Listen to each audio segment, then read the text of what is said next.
minadz dzunub. Masjid adalah tempat yang mulia yang mana Nabi mengatakan nazalat humur rahmah atau ghaziyat humul malaikah, yang mana jika hamba duduk di masjid yatluna kitab Allah, membaca Al-Quran, maka rahmat Allah Subhanahu wa taala turun, malaikat akan menyertai, sehingga ini adalah nikmat, ini adalah keberkahan, ini adalah karunia dari Allah Subhanahu wa taala untuk umat Muhammad sallallahu alaihi wasallam. Semoga salawat dan salam senantiasa tercurah kepada Nabi kita Muhammad sallallahu alaihi wasallam beserta keluarga, para sahabat dan kaum muslimin yang senantiasa mengagungkan sunnahnya. Jemaah yang dirahmati oleh Allah, terakhir kita membahas sampai poin yang ke-8 seingat saya, atau ke-7, yang mana sekilas untuk murojaah 7 poin itu, yang pertama adalah ijlalullah wa i'zamahu, yaitu mengagungkan Allah Subhanahu wa taala dan memuliakan Allah Subhanahu wa taala. Yang kedua adalah mahabbatullah, rasa cinta hamba kepada Allah Subhanahu wa taala.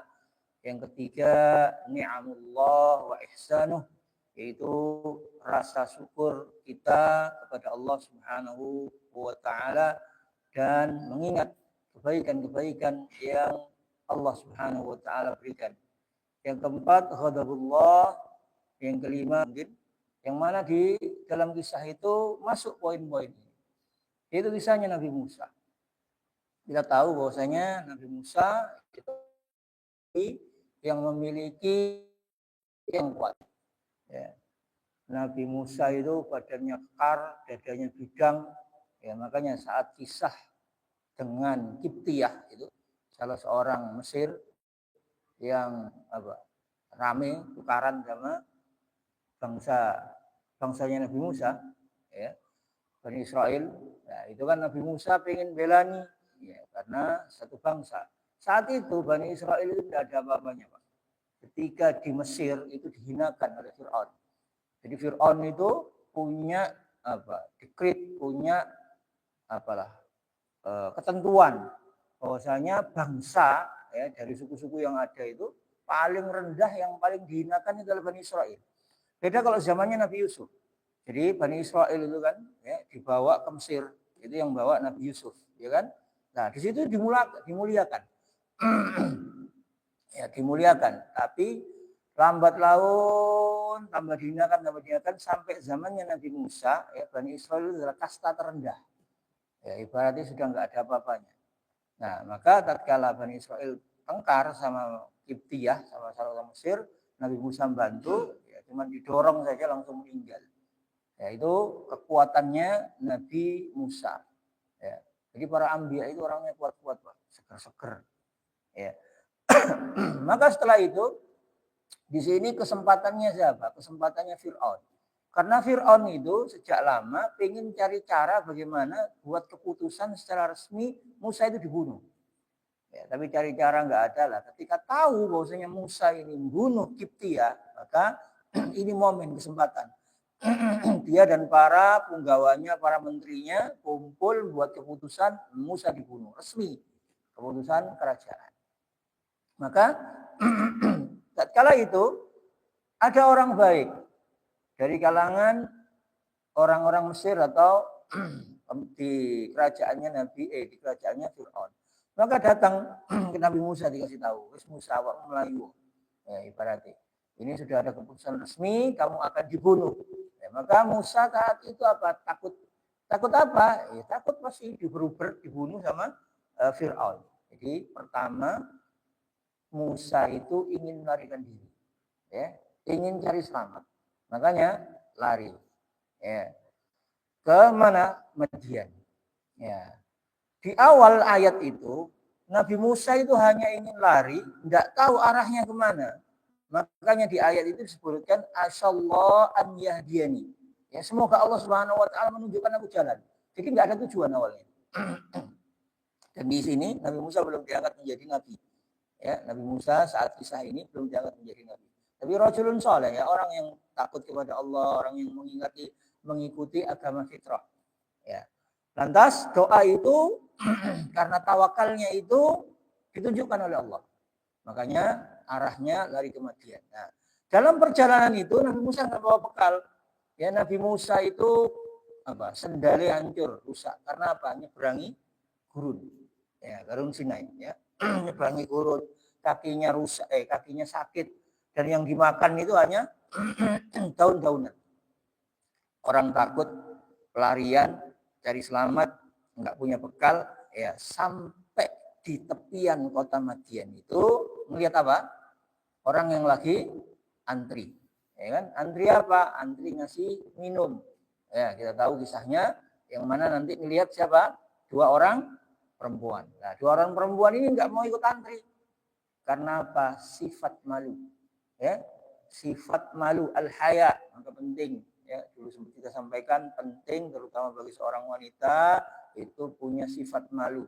Ya, kehancuran, ya, atau kerusakan, ya, perzinahan, ya, dan yang lain-lain yang ada pada zaman ini itu karena rasa malu bisa dicabut dari generasi muda kita. Ya, balik lagi ke kisah Nabi Musa. Maka Nabi Musa itu membantu. Posisi orang sedang butuh, Pak. Nabi Musa ini butuh apa? Butuh perlindungan, butuh pertolongan, butuh makan. Ini safar jauh, sendalnya aja hancur, ya, kakinya aja rusak, ya, sakit. Tapi ketika melihat 2 orang wanita ini butuh bantuan, dibantu sama Nabi Musa. Ya, ada kisah yang lain, tapi Allah alam, saya masih belum tahu sumber rujukannya. Itu jadi tempat untuk nutup itu, ya, dibuka sama Nabi Musa.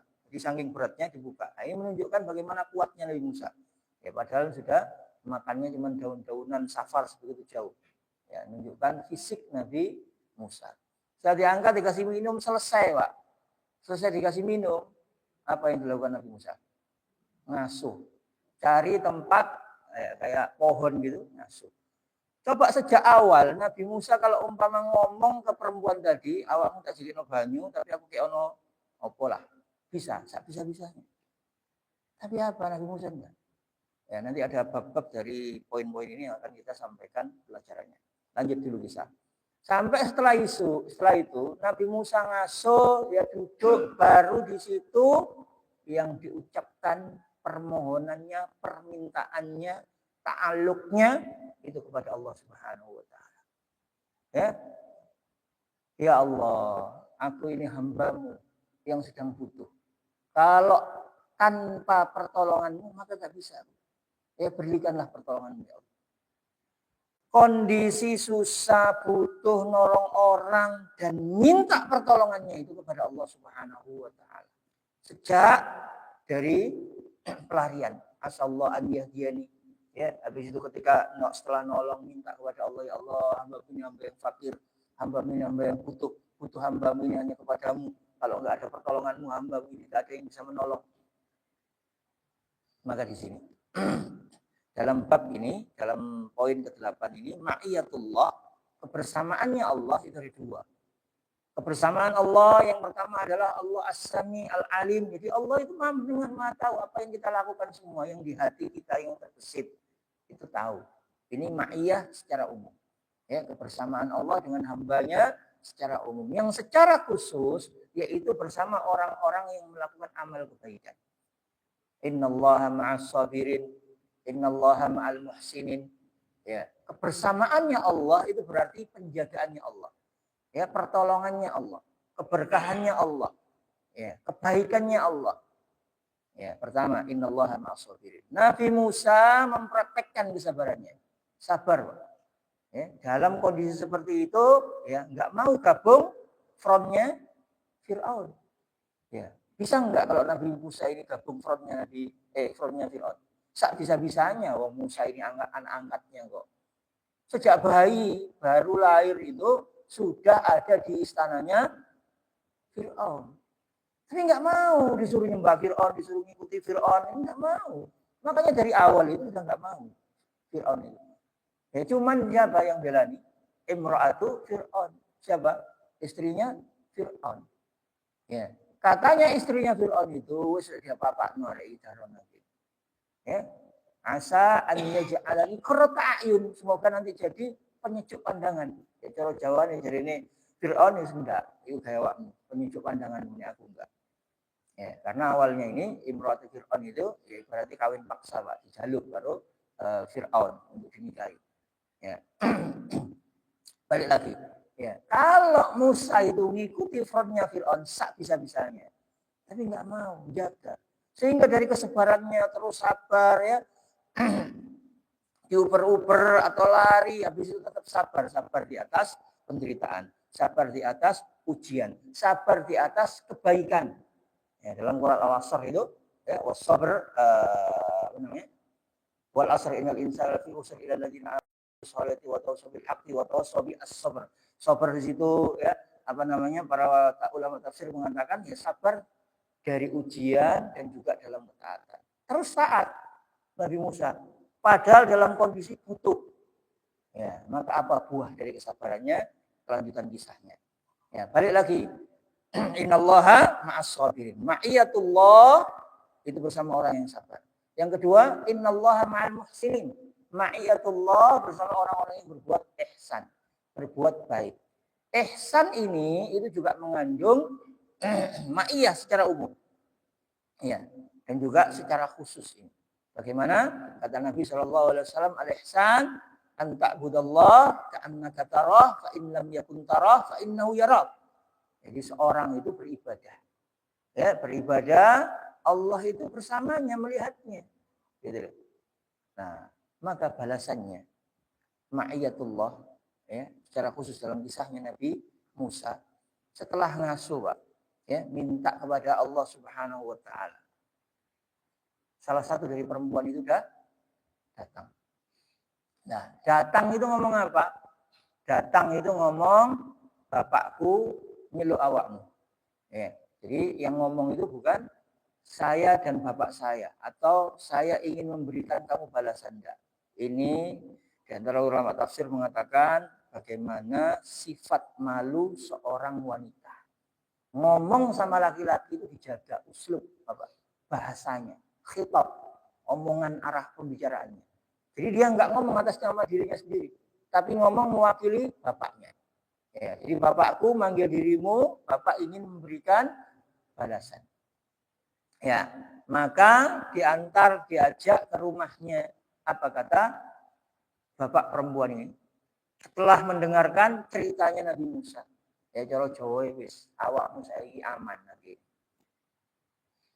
Nabi Musa tadi lahir itu, lari itu pengen apa? Lari itu pengen dapat apa? Keamanan, kan lari kan diuber-uber. Ketika setelah ketemu di rumahnya perempuan itu dapat enggak? Dapat. Karena siapa? Orang tuanya ini itu di Al-Qasas ya, Quran surah Al-Qasas ayat 20 sampai 28 itu. Kisah ayatnya itu panjang. Ya, saya sampaikan intinya aja secara bahasa kita. Nah, ketika ngomong sudah, kamu sekarang aman di sini, dapat aman. Innallaha ma'as sabirin. Lari sebegitu jauh, tetap sabar, tetap berbuat ihsan. Berbuat ihsan itu berbuat baik kepada orang lain. Ya, apalagi ihsan yang paling ihsan, ya, itu adalah tatkala dirinya butuh, tapi tetap berbuat baik. Ya, maka Allah menolong, diberi penjagaannya oleh Allah, nggak sampai diuber, nggak sampai ketangkep saat ini. Ya bahkan yang diinginkan itu adalah selamat, lari dari kejaran agar selamat dari kejarannya Fir'aun dan bala tentaranya. Makanya di sana kan sampai 8 sampai 10 tahun. Aman, nggak diuber, nggak sampai kena. Jadi sudah dapat. Bahkan nggak hanya dapat aman, tapi dapat apa Pak? Dapat istri. Golek bojo darono, enggak Pak. Melayu, nggak golek bojo, tapi dapat istri. Kedua dapat apa Pak? Dapat pekerjaan, dapat tempat tinggal. Wis entuk kabeh Pak. Innallaha ma'as sabirin. Innallaha ma'al muhsinin. Kesabarannya Nabi Musa, ya. Ihsan berbuat baiknya Nabi Musa mendapatkan semua, dijaga oleh Allah. Ya, hal yang enggak diminta itu dah duduk, minta itu duduk ketika ngasuh mari nolong wong itu, mari safar sebegitu jauh, minta kepada Allah, ya Allah, hamba-Mu ini hamba yang fakir, hamba-Mu ini hamba yang butuh. Kalau enggak dapat pertolonganmu enggak dapat apa-apa. Cuma ngomong itu dok permohonannya. Tapi Allah Maha tahu. Nah, ini penjagaannya Allah itu adalah Allah Maha tahu, Allah Maha ngerti. Kenapa? Ya Allah yang menciptakan kita. Yang paham itu Allah Subhanahu wa taala atas diri kita. Ya, sehingga Allah Subhanahu wa taala memberikan hal-hal yang lebih. Ini dalam poin 1 sampai 7 ini ya orang itu ya agar jauh dari namanya bermaksiat kepada Allah, agar lebih takwa, ya banyak-banyak meningkatkan keimanan. Dari iman ini akan mendatangkan kebaikan, mendatangkan amal soleh. Ya kita hidup di zaman fitnah, di akhir zaman, Pak. Ya, beberapa minggu yang lalu ya digerebek ada 20 orang lanang karo lanang di hotel. Itu sengketa, Pak. Ya. Harusnya kita itu takut. Takut apa? Generasi kita lo mau jadi apa, Pak? Kalau mau lanang karo lanang terus. Ya. Itu adalah kemaksiatan, kemungkaran yang paling besar. Ya, lanang kalau lanang, wedok kalau wedok. Ya, bahkan ada orang tua ya menikah mengizinkan pernikahan laki sama laki. Ya kan banyak sekarang viral kayak gitu. Apalagi ada yang mengatakan ya meskipun enggak ya sudah dibubarkan ya, ada grup di Facebook itu apa? Ya grup laki sama laki. Itu pengikutnya ribuan. Ya ini yang kita enggak nampak. Makanya kita berharap kepada Allah agar Allah Subhanahu wa taala menjaga kita. Ya apalagi ada orang yang tega apa istilahnya zamannya apa istrinya dibokingkan ya sing lanang sing ngeterno Pak.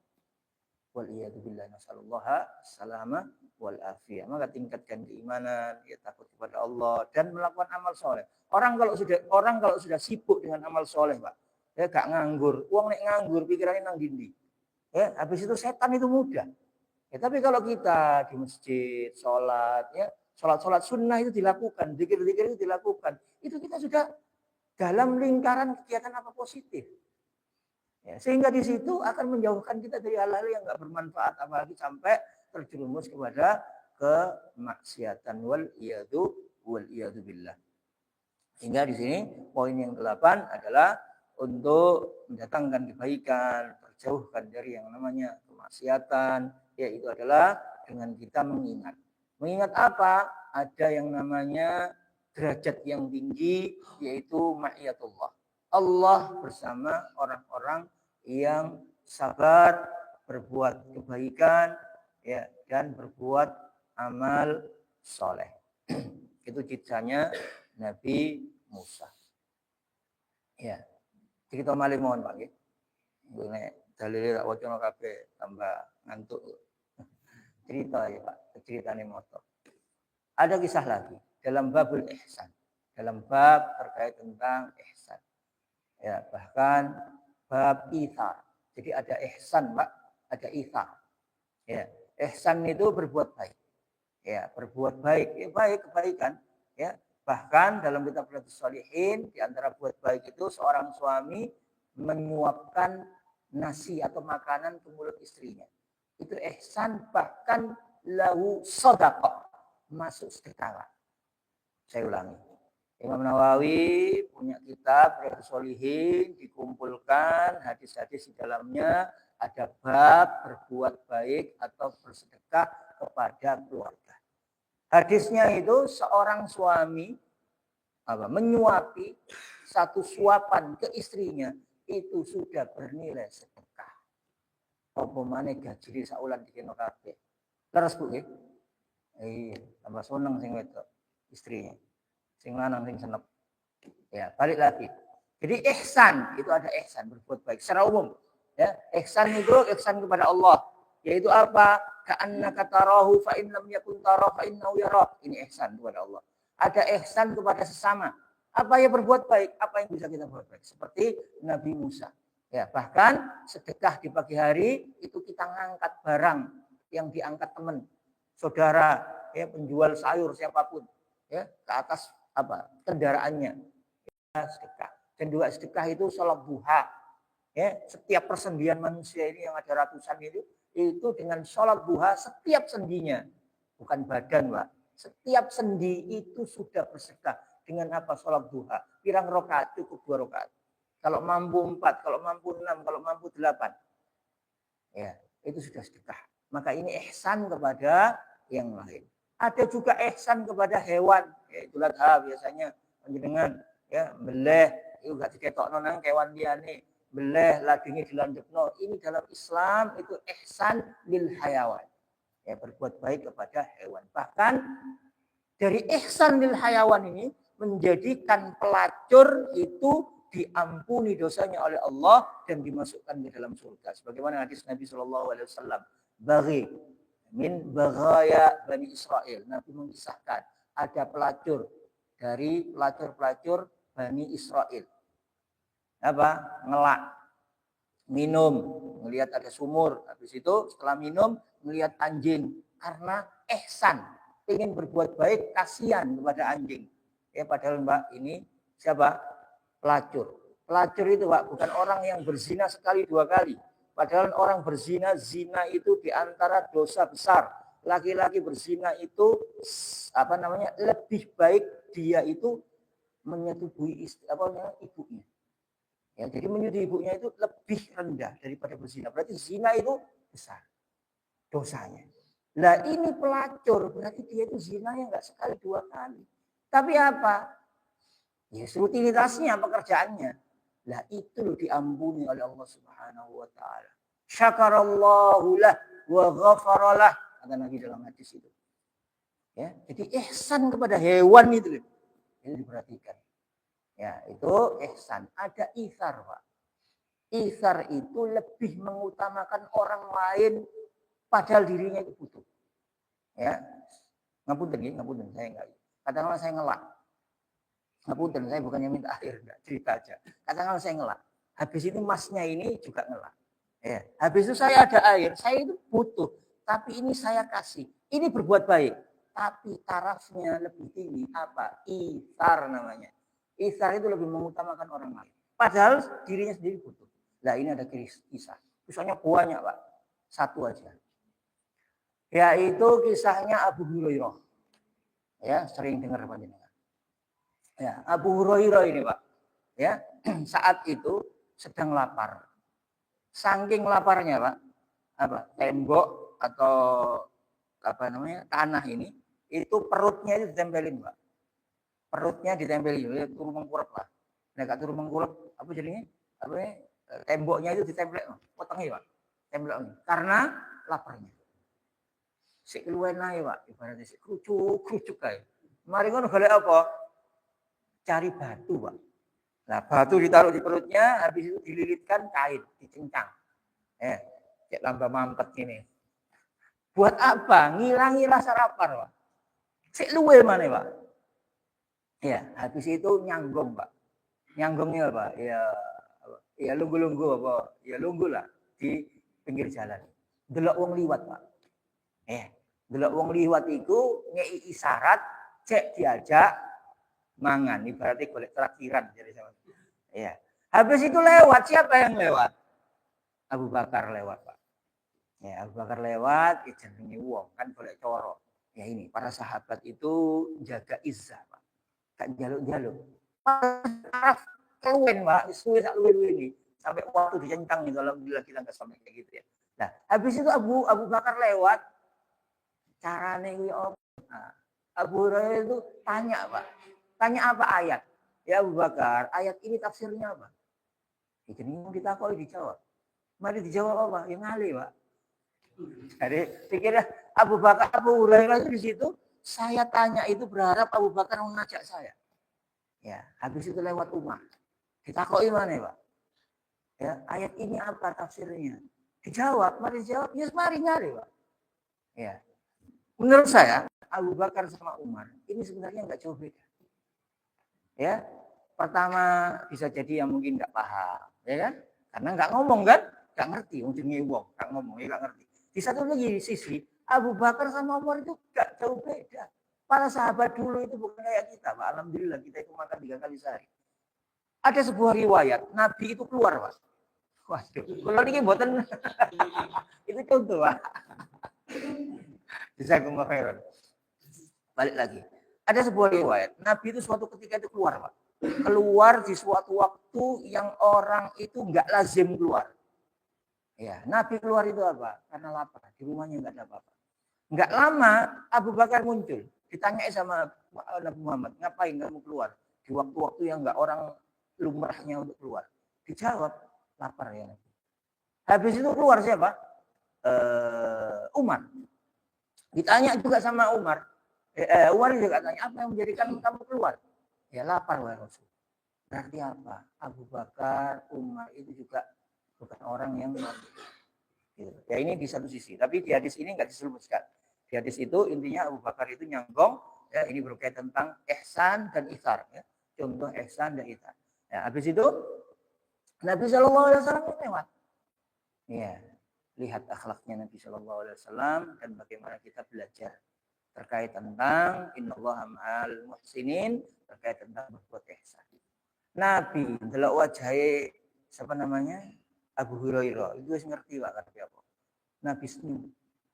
Ya, kata Abu Hurairah yang meriwayatkan hadis itu, seolah-olah Nabi itu sudah tahu sebelum saya ngomong. Terus kaki takut Nabi iki hadis iki enggak. Jadi Nabi itu sudah senyum, sudah tahu. Ya Abu Hirin, ya wahai Abu Hurairah, ayo melo aku. Jadi teko agak kayak delok senyum Nabi Abu Hurairah bilang, ayo ikut saya. Ya seneng Pak. Dijak Nabi. Wah, ini kadek ngomong, kadek ditakoki, wis ngerti karepe ya kan? Berangkat, Pak. Diajak ke rumahnya Nabi Shallallahu Alaihi Wasallam. Ya, diajak ke rumah Nabi, ya Nabi masuk salam minta izin ke penghuni rumah. Izin apa? Izin masuk. Ya ini hadis ini juga masuk dalil atau bab penjelasan izin, ya meskipun rumahnya sendiri. Assalamualaikum, ngasih kabar orang yang di rumah. Apalagi bawa tamu. Ya, meskipun omah dewi, Pak, sing bangun-bangun air dewi. Ya, itu tetap. Jadi Nabi masuk izin dan minta izin agar Abu Bakar masuk di dalam. Sudah diizinkan masuk di dalam. Nabi golek Pak, nemu wadah. Ya, nemu wadah iki didelok di sini susu. Habis itu tanya ke penghuni rumah, iki susu sapa? Ya dijawab sama penghuni rumah, itu susu ada orang yang ngasih kepadamu. Ya, apa dalil, apa bukti, apa pelajarannya? Ya, pelajarannya bahwasanya Nabi itu juga bukan orang yang mampu. Ya, bahkan Nabi nggak tahu apa. Di situ ada susu. Ya kan? Golek, Pak. Dan Nabi nggak tahu susu itu tidak isopo. Ya, itu menunjukkan Nabi juga butuh. Ya, jadi poin ke-8 yaitu terkait tentang ihsan dan juga ma'iyatullah bersama muhsinin. Ya, kebersamaannya Allah. Ma'iyatullah ma'al muhsinin. Ya, ma'as salihin. Ya. Maka ya, apa tadi? Abu Hurairah tadi pengen apa, Pak? Pengen makan, ya. Jadi ma'iyatullah ma'al muhsinin. Ya. Setelah itu, ya, kira-kira Abu Hurairah mari luwe ya golek panganan ngei kode nang Abu Bakar, ngei kode nang Umar, kalau Nabi deme semi dijak nang ngene omahe, kira-kira perasaannya ya, Bu. Seneng kan? Terus malah aku pengin apa? Iku pengin ngombe, Pak, ana susu kok luwe. Ya, tapi kata Nabi Shallallahu Alaihi Wasallam, ya Abu Hirin, wahai Abu Hurairah, ya ud'u ashabus sufah. Wahai Abu Hurairah, celuun ashabu as-sufah. Ya, disuruh manggil siapa? Ashabu sufah. Ashabu sufah itu sinten? Ashabu sufah itu, Pak, ya, adalah orang-orang yang enggak punya apa-apa. Disebutkan dalam hadis cerita Abu Hurairah itu, ashabu sufah itu adalah orang-orang yang enggak punya tempat tinggal. Orang-orang kalau Abu Hurairah itu ya enggak punya apa-apa. Dalam kitab sejarah tarikh itu Ashabus Sufah itu muncul ketika awal hijrah, Pak. Ya, Sufah itu apa? Payonan, Pak. Payonan ini bahasa Jawa ya. Sufah itu payonan, naungan, dilil. Ya. Iya. Dari payonan.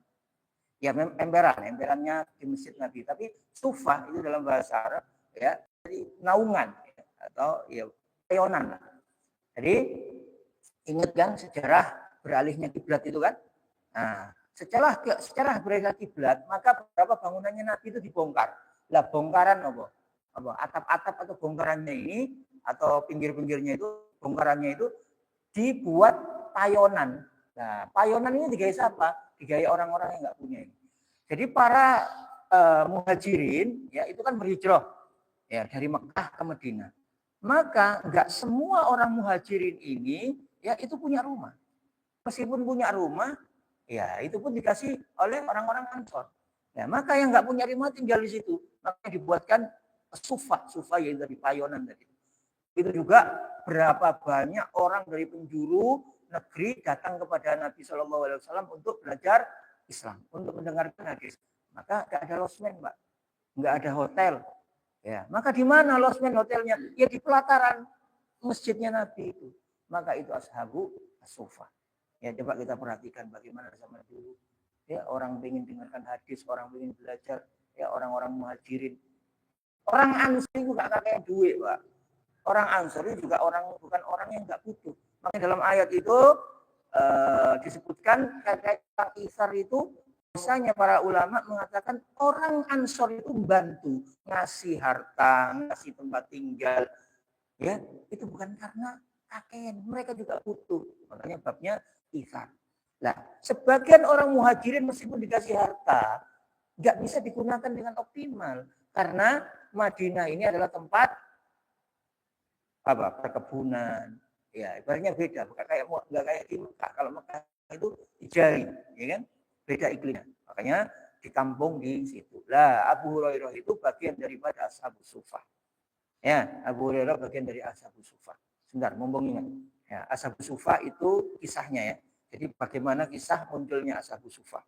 Dan Ashabus Suffah itu disebutkan oleh ulama tarikh bahwasanya tahun berapa Ashabus Suffah itu sudah nggak ada. Ya, tahun berapa?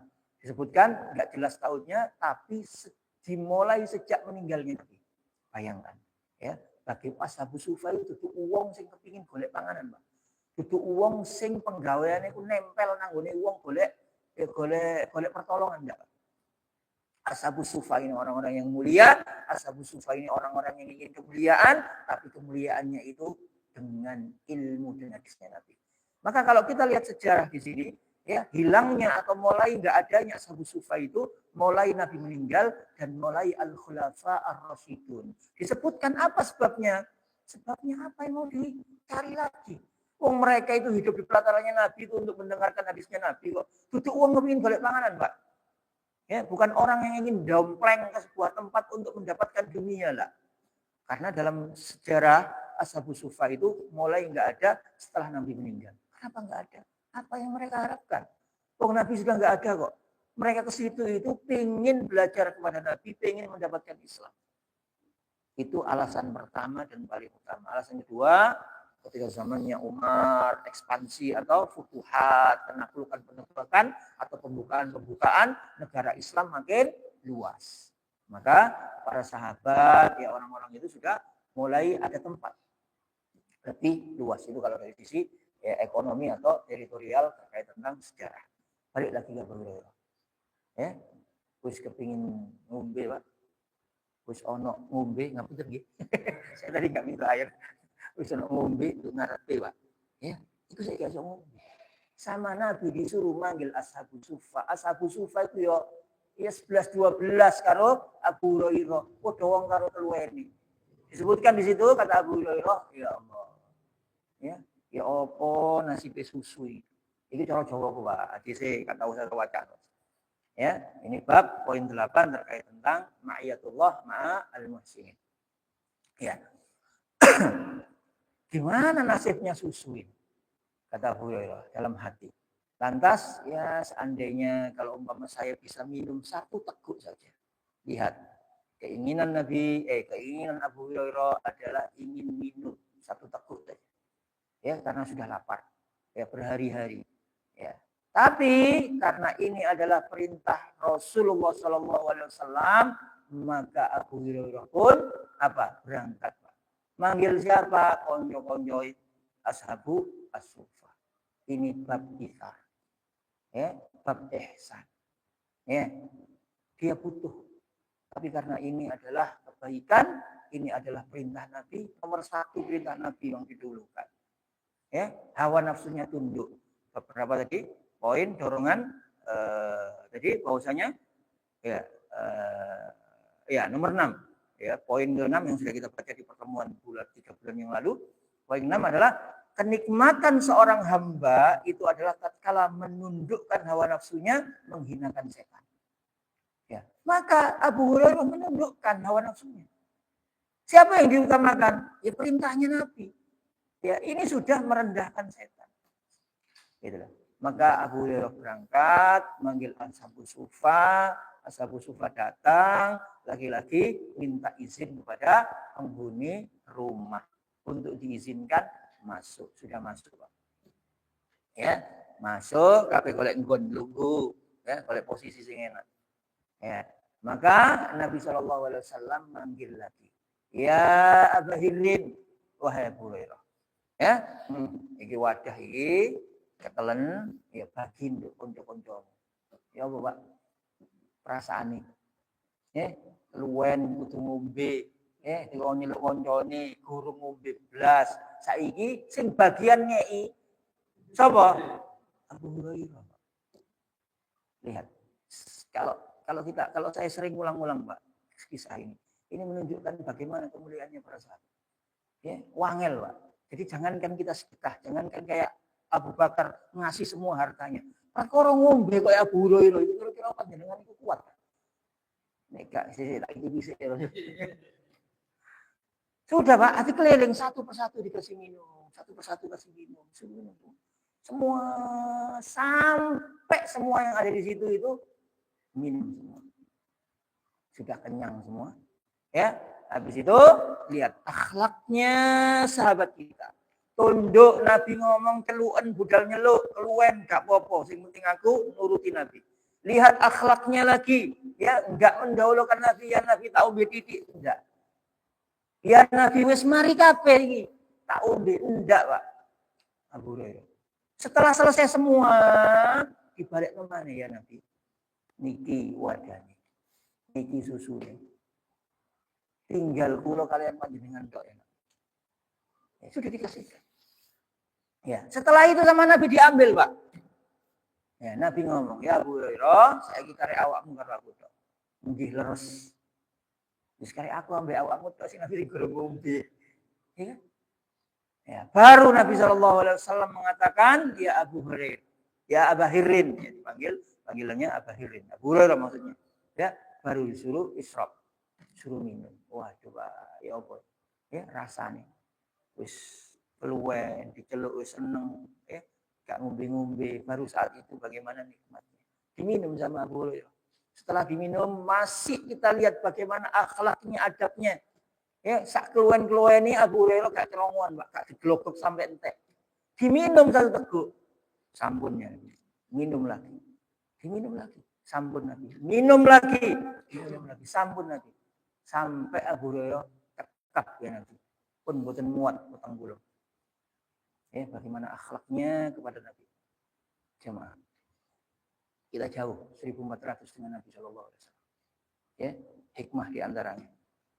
Nasihat buat saya dan panjenengan semua, lihat akhlaknya para sahabat. Akhlaknya para sahabat, lihat. Akhlaknya para sahabat.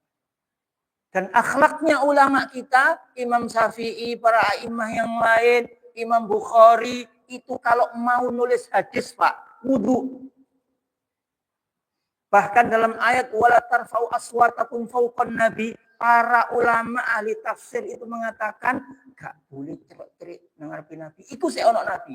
Nek nabi wis gak ono ya apa? Kita baca Al-Qur'an dengan baik, dengan kalem, ya, kita tundukkan diri kita. Ini akhlaknya kepada nabi. Kita enggak ketemu dengan nabi, tapi kita masih bisa takdim. Kita masih bisa menghargai, menghormati nabi. Dengan apa? Belajar, kalau lagi belajar serius. Ngamalkan, ya, wis gak usah angen-angen bisa ketemu Nabi. Ya pun aku urip dadi Abu Hurairah katon, Pak. Ya pun aku urip aku dadi Utsman katon, Pak. Ini ada di hadapan kita. Kita dikasih nikmat menjadi bagian dari umatnya Nabi Muhammad. Sekarang bagaimana takdimnya kita kepada Nabi Shallallahu Alaihi Wasallam. Abu Hurairah keluwen dikongkon nurut nggih Nabi. Ya ngombe sik leren sampun Nabi. Umbien mana? Mari ngombe, sampun Nabi umbin man. Iki adab. Maka bagaimana kita yang hidup saat ini bergaul, bergelut dengan hadisnya Nabi, dengan syariat yang dibawa Nabi Shallallahu Alaihi Wasallam. Ya, dan kita lihat bagaimana akhlaknya Nabi Shallallahu Alaihi Wasallam. Nabi niku sampun minum lewat dereng. Dereng, Mbak. Nang oma ono susu lho, seket ero mlebu nduk oma. Nabi itu pulang ngejak Abu Hurairah gak ero kaya dikai apa. Bahkan masih tanya kan tadi, tanya kepada penghuni rumah, ini tempat wadah ini apa? Susu. Susu ini punyanya siapa? Dikasih orang. Hadiah buat kita. Keluarga wis ngombe turun, Mbak. Nabi juga belum minum. Ya, setelah memastikan ashabus sufah itu pada minum, setelah memastikan Abu Hurairah minum, baru Nabi terakhir. Ini menunjukkan bagaimana cintanya Nabi Shallallahu Alaihi Wasallam kepada umatnya. Cintanya Nabi kepada umatnya itu bukan terkait makanan tok, Pak. Ya, terkait tentang apa? Ya apa carane umatku iki mlebu surga kabeh. Dalam kisah hadis Haud, ya, haudnya Nabi Shallallahu Alaihi Wasallam ini yang paling besar di antara haud-haud yang ada punyanya para anbiya yang lain. Ya. Hari kiamat itu, ya, ketika di padang mahsyar sebelum perjalanan ke As-Sirat, itu kumpul kabeh di padang mahsyar dan di situ ada haud. Dan semua umat itu cari haudnya Nabi-nya masing-masing. Dan haudnya Nabi kita itu paling besar. Ada sekumpulan orang mendekat ke haudnya Nabi, dilarang. Nabi gak terima. Ya Allah, ummati, ummati. Itu umatku, ya Allah, itu umatku. Kok dicegat oleh ngombe? Tapi itu nggak boleh, Pak. Ya ini saya ingin ngambil pelajarannya bahwasanya Nabi itu memperhatikan kita. Nabi itu cinta kepada kita. Ya, Nabi itu nggak hanya bentuk cintanya itu ngasih minuman, makanan, khawatir umatnya keluar, enggak. Ini jiwa pemimpin. Ya, ini jiwa pemimpin. Nggak mau melihat bagaimana orang-orang yang ada dalam tanggung jawabnya itu kelaparan, kekurangan. Ya, bahkan bentuk cinta yang paling besar Nabi kepada kita, Nabi nggak mau kalau kita itu masuk ke neraka. Nabi nggak mau kalau umatnya itu tidak mendapatkan kebaikan. Ya, tapi di dalam haud itu, ketika orang-orang mau ngambil ditegak, ya, Nabi mengatakan ini umatku ya Allah.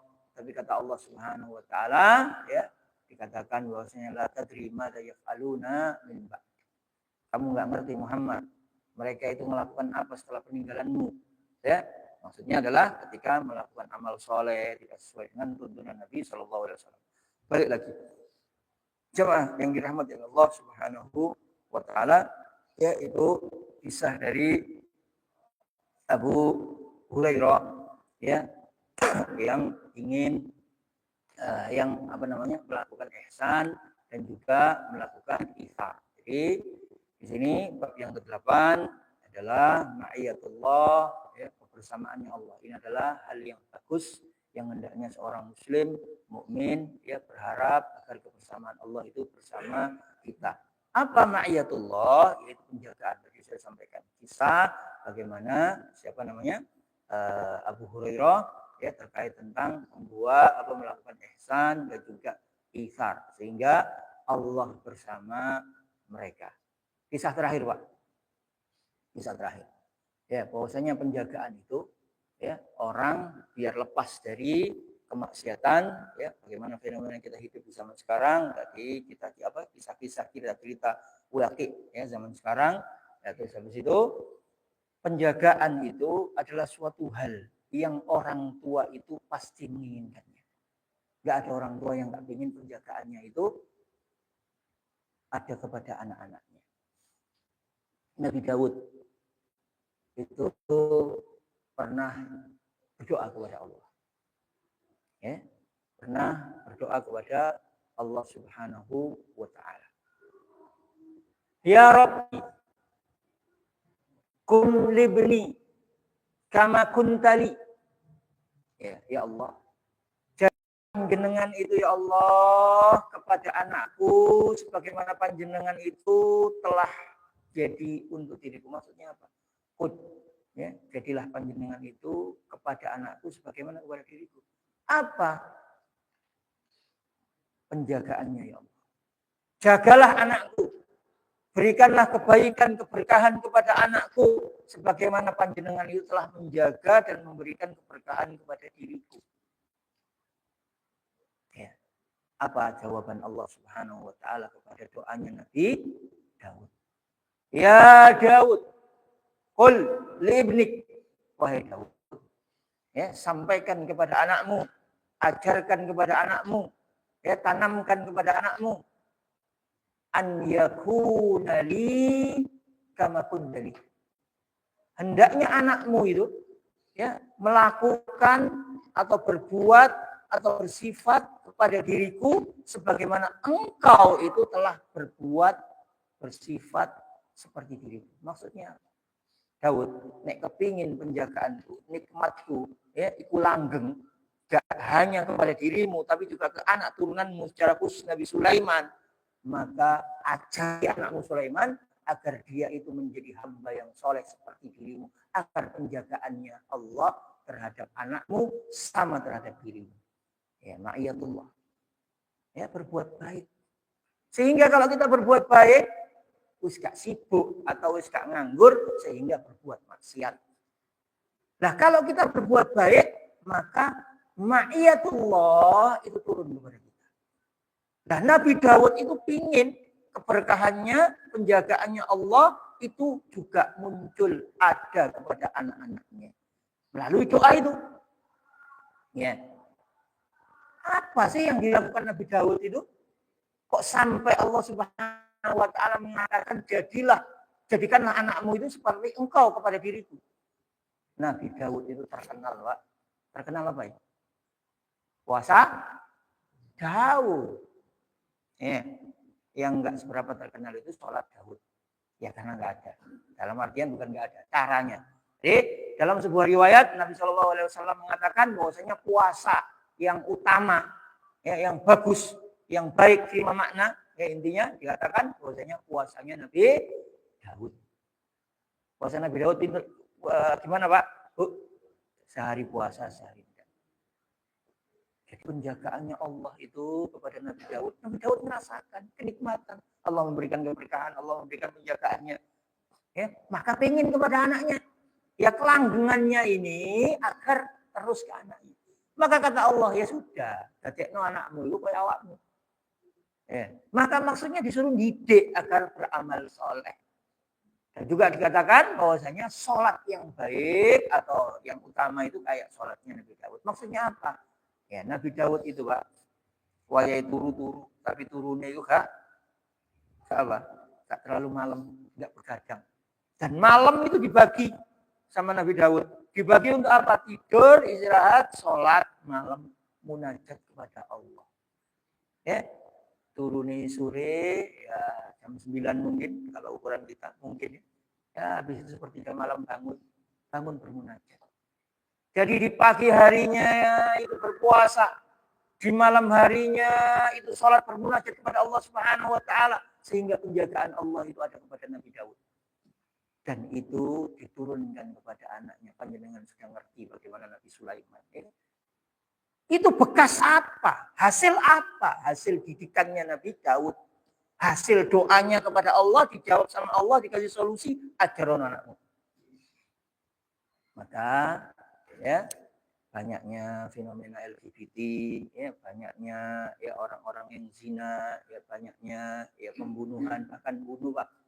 Ya, bagaimana tangga bunuh ya, atau kalau enggak rame ya rame kalau tonggo sampai berjilid-jilid ya kan di Jakarta sampai kabeh wong diceluk omahe kan rame kan Dok media sosial itu kan. Bagaimana cara jaganya yaitu tadi. Ya. Banyak-banyak fokus ajari anak ya untuk apa? Beribadah, berbuat ihsan, ya biar penjagaannya Allah itu atas diri kita. Ini sebagaimana yang dilakukan oleh Nabi Daud. Dan Nabi Daud itu sama kayak ceritanya Nabi Musa dan para anbiya yang lain. Kuat ibadahnya, kuat fisiknya. Ya, disebutkan Nabi Daud itu ya kalau bekerja, ya kalau berjihad, kalau berperang, ya enggak pernah mundur. Ya, dan pukulannya, kekuatannya ya sehingga kalau kita ya ini kan lagi rame lagi ngetren apa? Olahraga kan? Ya isu-isu akeh wong Melayu kan, Pak. Ya, isu-isu akeh wong olahraga kan, Pak. Ya, tapi dijogo, Pak. Boleh. Olahraga itu boleh. Syekh Abdul Rahman As-Sa'di mengatakan ar-riyadhah itu 3. Ya, riyadhatul badan, riyadhatul iman, riyadhatul fikr. Ya, riyadhatul badan itu boleh. Ya, orang punya kebiasaan lari, jalan olahraga boleh. Tapi ini wasilah, Pak. Wasilah untuk apa? Riyadhatul iman. Ya, maka dijaga ya. Bapak Ibu-ibu, saya juga nasihat. Saya juga alhamdulillah lagi senang ya. Sering ngejak Mas Iksan olahraga.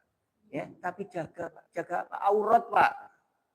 Ya, jangan orang pengen sehat, tapi hatinya nggak sehat. Jangan orang sehat badannya, tapi imannya nggak sehat. Ya tetap nanti kemaksiatan merajalela. Ya. Berapa banyak orang pengen olahraga, kepingin apa? Cuci mata. Enggak cuci mata, Pak. Diculek mau tahu karena apa? Ya maksiat, Pak. Ya. Akhirnya apa? Badannya sehat kuat. Ya kakek saking kuatnya, Pak. Gak terima beong itu akhirnya beong lanang. LGBT akeh kan. Ya, Duk Surabaya, Pak. Bayang LGBT gak ato. Duduk zaman ini Nabi apa Lut. Duduk Pak LGBT di Surabaya digrebek karo Eri. Bayang Pak.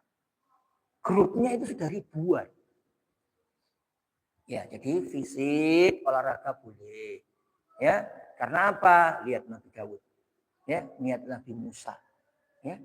Itu orang-orang yang kuat, nggak mungkin kalau kekuatannya, kalau fisiknya itu nggak dijaga. Maka dijaga. Ya.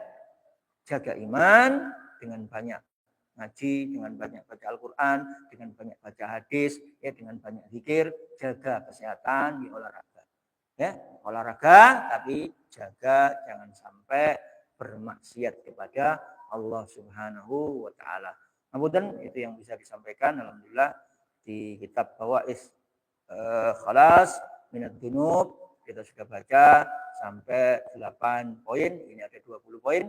Insya Allah semoga dimudahkan kita bisa mengkhatamkannya.